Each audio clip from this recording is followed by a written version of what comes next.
My name is Abhiram Kapaganty, and today I'll be presenting combating neurodegenerative diseases through precursor identification. Today's date is June 29th, 2023. A little bit about me. My name is Abhiram Kapaganty. I'm a rising senior at the Gwinnett School of Mathematics, Science, and Technology, a STEM school located within Lawrenceville, Georgia. Down below, I've listed a couple of extracurriculars I partake in.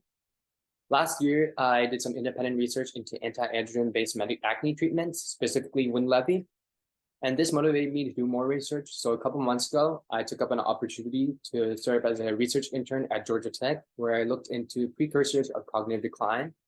These experiences have convinced me that I want to pursue a career in the healthcare field, specifically in dermatology. So what exactly are neurodegenerative diseases? Neurodegenerative diseases are a series of disorders characterized by the progressive degradation of neuron structure and function, and they limit human functioning through ways such as emotional dysregulation, cognitive decline, and loss of stability and balance. These symptoms can affect various aspects of a person's life, ranging from simple things such as maintaining personal hygiene, all the way to planning an organization. These diseases have a strong correlation with aging, and they are considered uncurable due to the lack of being reversible. Some prominent examples of these diseases include Alzheimer's, multiple sclerosis, and Parkinson's. Around 55 to 60 million people are affected globally, according to 2020 statistics, with around 139 million people projected to be affected by 2030. And as a result, this remains a growing global issue. So what exactly are some causes of neurodegenerative diseases? One of the primary causes of neurodegenerative diseases are neuronal senescence and death. However, this is a process with many things that contribute towards it, with contributors including physiochemically altered proteins, inflammatory responses, synapse dysfunction, oxidative stress, and the clumping up of amyloid beta. When physiochemically altered proteins refer to proteins that are normally soluble, but due to misfolding or another error, they turn insoluble and they release toxic substances, which can lead to neuron death. In addition, inflammatory responses and oxidative stress can contribute towards cell damage and help release pro-inflammatory cytokines, which causes more neuronal senescence and death.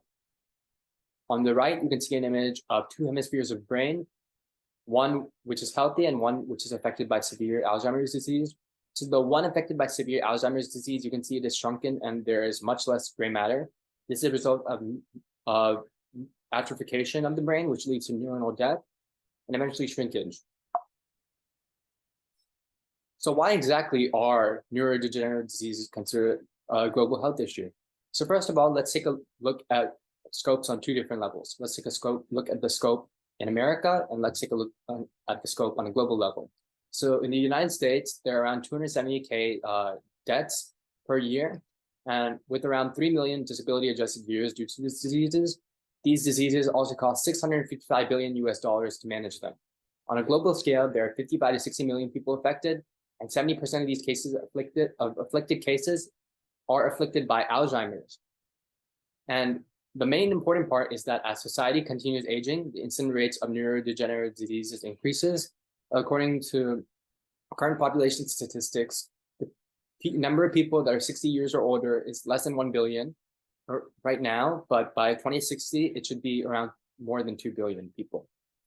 And also keep in mind that this also has a major impact on caregivers. So people who take care of people that have neurodegenerative diseases, they on average lose around 47 hours of work a week. So what contributes towards the development of neurodegenerative diseases? I like to classify these contributing factors into three different categories: genetic, environmental, and endogenous. For genetic, the primary factor is aging. So on the bottom, you can see the incidence rates of three different neurodegenerative diseases: Alzheimer's, Parkinson's, and ALS, and then they compare it with age. So as you can clearly see, as the age increases, the number of cases of people suffering from these neurodegenerative diseases increases. In addition, other genetic factors include defective degradation and polymorphism, in which gene is duplicated. For example, the APOE4 gene for Alzheimer's disease, if it undergoes polymorphism, you have a higher likelihood of getting Alzheimer's disease. Then we have environmental factors such as chemical exposure, chronic inflammation, oxidative stress, smoking, and obesity, which can lead to neuronal senescence and death. And last but not least, we have endogenous factors such as diabetes, hypertension, stroke, and head trauma, which can increase the rate of cognitive decline. And as a result, the chance of getting a neurodegenerative disease.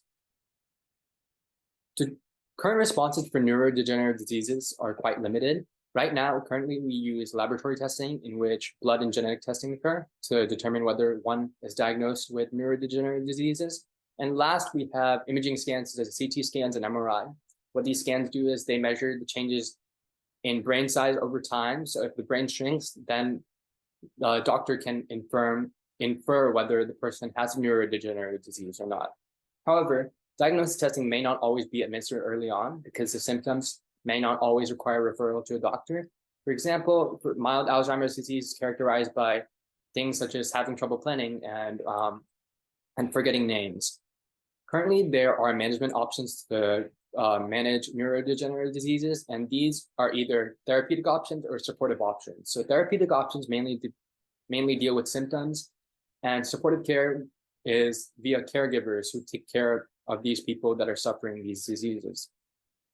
So what exactly can be done to address neurodegenerative diseases? The first option is to expand diagnostic methods. Although inaccurate by themselves, in conjunction with each other, these are often highly effective. For example, molecular diagnosing and cognitive decline biomarkers can be utilized to determine whether a person has a neurodegenerative disease or not through measuring levels of a certain substance within a human body. For example, lower levels of insulin, leptin, and vitamin B6 are correlated with the higher rate of acquiring a neurodegenerative disease or even having a neurodegenerative disease. In addition, an expansion in palliative care is required. Currently, there are multiple options that have been proposed to treat these neurodegenerative diseases, such as immunotherapy, nanoparticles, and drugs. Nanoparticles, such as gold nanoparticles, can serve as a new drug delivery method. And some of these new drugs formulated include aducanumab, a drug recently approved by the FDA for Alzheimer's, which reduces amyloid beta plaques. And last but not least, we need to expand research funding. Currently, the globe spends around $39 billion on research about neurodegenerative diseases, yet we still have not found a reason behind why neurodegenerative disease come about, nor do we know much information about its pathology. So in order to reduce management costs and ensure that these people get the best quality of life, we need to put more money into researching these diseases. Here are my references. Thank you so much. If you have any questions, feel free to email me here. Thank you.